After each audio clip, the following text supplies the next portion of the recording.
Ngayon ay ating ibida ang kwento ng isang babaeng tinalikuran ang pagmamahal para hanapin ang kasiyahan at kaginhawahan sa buhay. Bata pa lamang si Ian ay hilig na niyang magligtas at manggamot ng mga hayop. Ang pangarap niya paglaki ay maging isang veterinaryo. Lahat ng pusa, aso at maging mga manok ay nasa kanyang pangangalaga. Walang araw na hindi nagdala ng hayop sa bahay si Ian galing sa mga kapitbahay.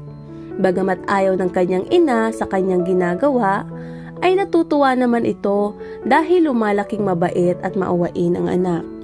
Madalas bigyan ni Ian ang kaibigang si Bianca ng mga alaga nito, tulad ng mga salagubang at gagamba para magustuhan ng kaibigan ang kanyang libangan.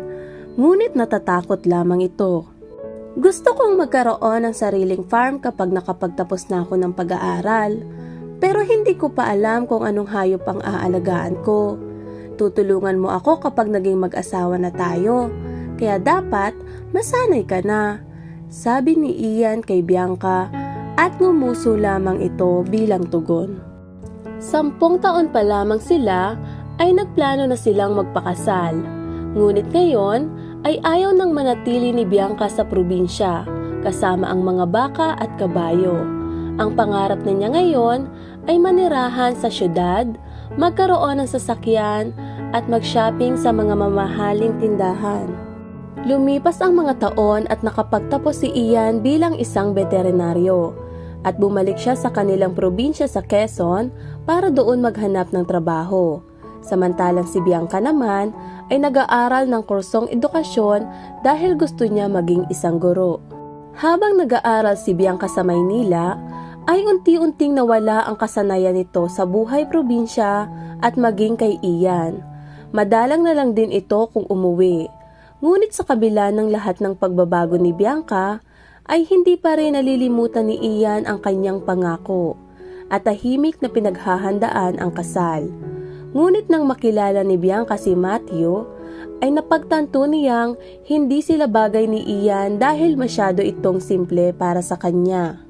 Kung si Ian ay nagtitipid upang makaipon para sa pagpapakasal, si Matthew naman ay sagana sa pera. At bukod doon ay gwapo at matalino ito. Naisip din ni Bianca na maraming babae ang nagkakandara pa kay Matthew. Hindi tulad ni Ian na puro baka, kalabaw at kambing ang laging bukang bibig. At dahil pinapangarap niya ang magandang buhay, kaya nag-isip siya kung paano tanggihan ang kasal. Anak, mag-isip ka nga. Naisip mo ba kung gaano kakamahal ni Ian? Pasigaw na sabi ng ina ni Bianca nang malamang ayaw nang magpakasal ng anak. Hindi ko na siya mahal. Kailangan kong isipin ang sarili ko. Gusto kong mamuhay ng disente sa syudad, hindi sa kulungan ng hayop. Wala akong magandang kinabukasan kay Ian. Ang tugon ni Bianca. Ngunit sinabi ng ina na, paano natin sasabihin ito kay Ian at sa pamilya niya, lalo na at nakahanda na ang lahat para sa kasal. Ngunit walang pakialam si Bianca kung ano man ang mararamdaman ni Ian, dahil ang nasa isip niya lamang ay si Matthew at ang pinangako nito. Agad na nag-impake si Bianca at umalis na walang pakialam kung anong mangyayari sa iniwan niyang problema. Kung gaano na lang ang pag-alala ng kanyang mga magulang at kahihiyan sa paghingi ng tawad sa pamilya ni Ian. Sa kabila ng pagiging in love ni Bianca, ay hindi niya napapansin na ang kanyang mga ginagawa ay nakakasakit na ng ibang tao. Makalipas ang 6 na buwan, ay tuluyan ang nagsama sina Bianca at Matthew at hindi na bumalik pa sa probinsya. Ngunit ang pinapangarap niyang buhay ay tila ba naging bangungot. Pagkatapos nilang makasal, nalaman ni Bianca na sugarol pala si Matthew at lahat ng pera na pumukaw sa kanyang atensyon ay napanalunan lamang sa kasino. Sa isang maliit na kumpanya lamang nagtatrabaho si Matthew. Kaya naman, umaasa lamang ito ng swerte sa sugal. Ngunit tila ba kabaliktaran ang lahat. Natalo lahat ng pera ni Matthew. Kaya naman, naging magagalit din ito at iritable.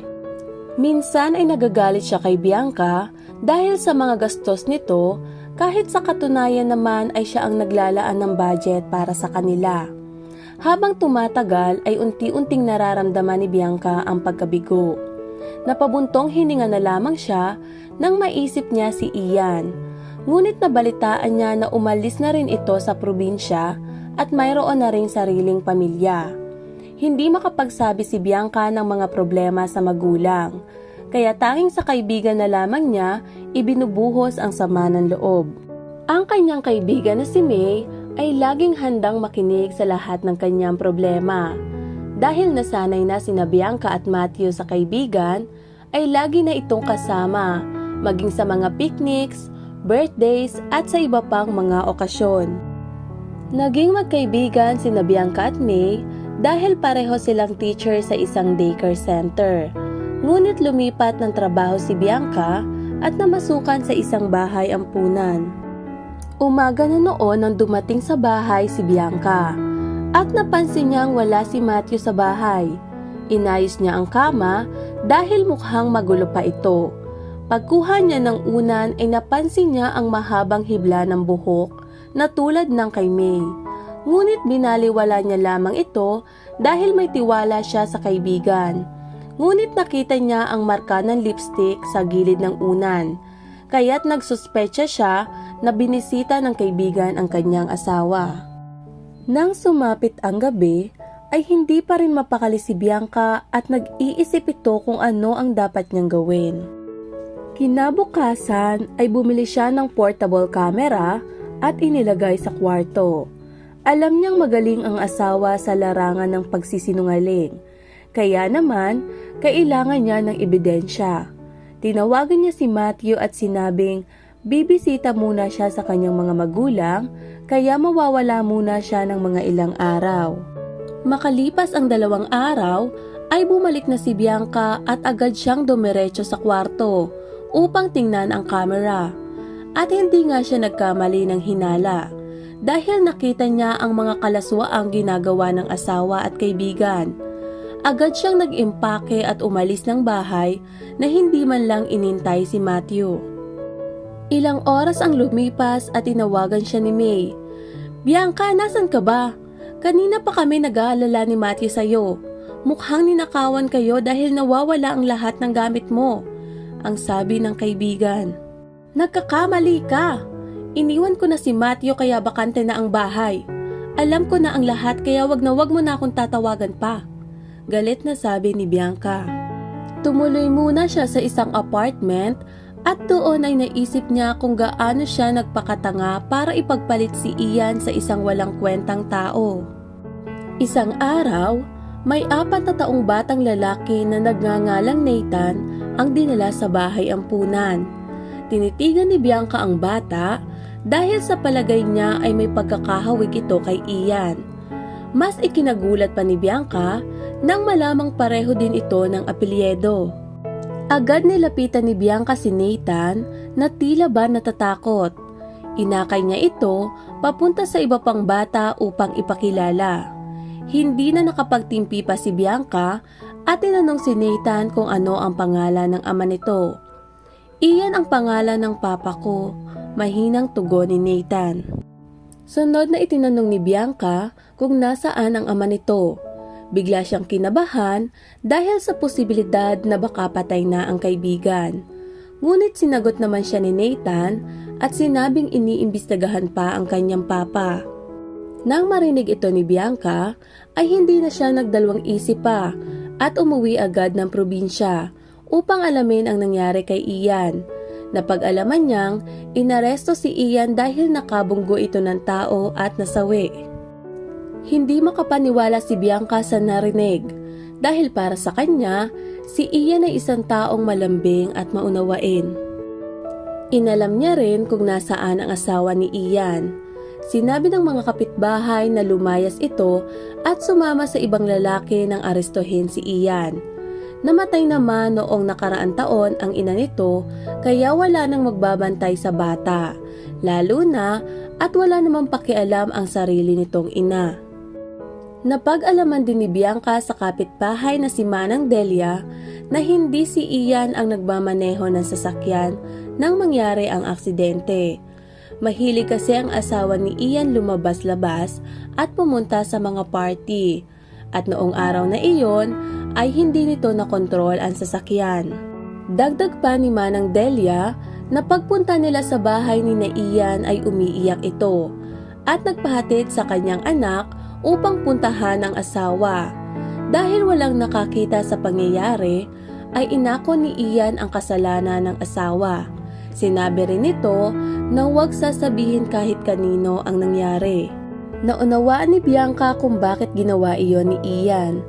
Dahil masyado itong mabait at matulungin kahit sa mga taong hindi naman karapat-dapat.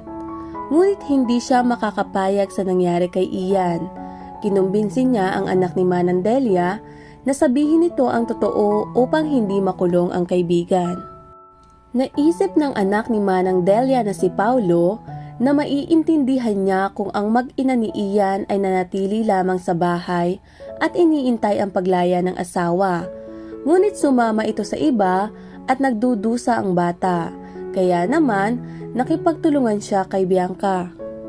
Agad na bumalik sa bahay ampunan si Bianca upang humingi ng permiso sa direktor nito na iuuwi niya si Nathan sa kanilang bahay. Naunawaan naman ng direktor at pumayag ito sa hiling ni Bianca. Kinabukasan, binisita ni Bianca si Ian sa kulungan upang kumbinsihin itong bawiin ang testimonya. Habang tinititigan ni Bianca ang kaibigan, ay napagtanto niyang na-miss niya ito ng sobra. Ngunit sa kabila ng kanyang pag-aalala, ay tila ba naiinis si Ian sa kanilang pagkikita, lalo na sa hindi ka nais-nais na lugar. Ian, pasensya na sa lahat ng ginawa ko. Humihingi ako ng tawad. Hindi ko alam kung paniniwalaan mo ko, pero gusto ko lang sabihin sa iyo na lalaban ako para sa iyo. Malungkot na sinabi ni Bianca kay Ian.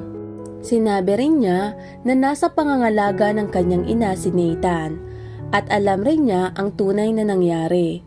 Hindi mo na kailangan. Ang tanging nasambit ni Ian. Napahinto siya sa pagsasalita dahil agad na sinabi ni Bianca na dapat itong pumayag sa kanya. Kailangan mong sabihin ang totoo. Iniwan ka na ng asawa mo at sumama sa iba. Hindi dapat ikaw o ang anak mo ang nagdurusa dahil lang sa walang kwentang babae na yon. Kung ayaw mong isipin ang sarili mo, at least isipin mo naman ang anak mo. Masyadong mahirap ito para sa kanya, Ian. Tanggap ko kung ayaw mo kong patawarin. Pero ipangako mo naman na hindi mo iiwan ang anak mo. Ang sabi ni Bianca kay Ian. At pumayag nga si Ian na muling mag-apela. At sa tulong ng testimonya ni Paulo ay nakalaya si Ian. Nang lumabas siya ng kulungan, ang una niyang nakita ay si Bianca na hawak-hawak ang kamay ng anak. Agad niyang niyakap si Bianca nang walang pag-aatubili at sinabing, "Ikaw ang siyang nagligtas sa akin. Kalimutan na natin ang mga nangyari at kung papayag ka, magsimula tayong muli." Napaluha si Bianca sa sinabi ni Ian habang humihigpit ang yakap nito. Nakatingin si Nathan sa dalawa. Hindi man niya naiintindihan ang mga nangyayari, ay masaya siya dahil makakasama na ulit ang ama. Bumalik sila sa kanilang lugar na magkasama. Nanirahan sila sa bahay ng mga magulang ni Ian. Matapos makulong ang asawa ni Ian, ay nag-asikaso sila ni Bianca para magpaanal sa kani-kanilang mga asawa. Mahaba man ang proseso, ay hindi sila nawawala ng pag-asa. Lumipas nga ang mga taon at nabigyan ng magandang resulta ang matagal na nilang minimithi. Nag-propose si Ian kay Bianca. Hindi maipaliwanag ang sayang nararamdaman ni Bianca noong mga sandaling iyon at sinabing, "Bakit hindi ko makita noon na ikaw ang aking kaligayahan? Pero ngayon, hindi na tayo magkakahiwalay pa. At bukod doon, madadagdagan na tayo ng isa." Sobrang saya ni Ian sa narinig at niyakap ang asawa. Nakamta nila ang mga bagay na kanila noong pinapangarap. At ngayon ay magkasama nilang haharapin ang panibagong bukas na darating. Ito nga pala ang inyong ineng na nagsasabing, "Two people who are meant to be will always find a way back." They may take a while to find one another, but they are never lost. Napakaganda ng buhay, kaya sana matutunan natin magpasalamat at makita ang halaga ng mga bagay na mayroon tayo habang nagsusumikap na makamtan ang mga bagay na wala pa. Matuto tayong makontento sa mga taong nagmamahal sa atin. Hindi man maibigay ang lahat ng gusto natin, ang importante ay lagi siyang nandyan para sa iyo.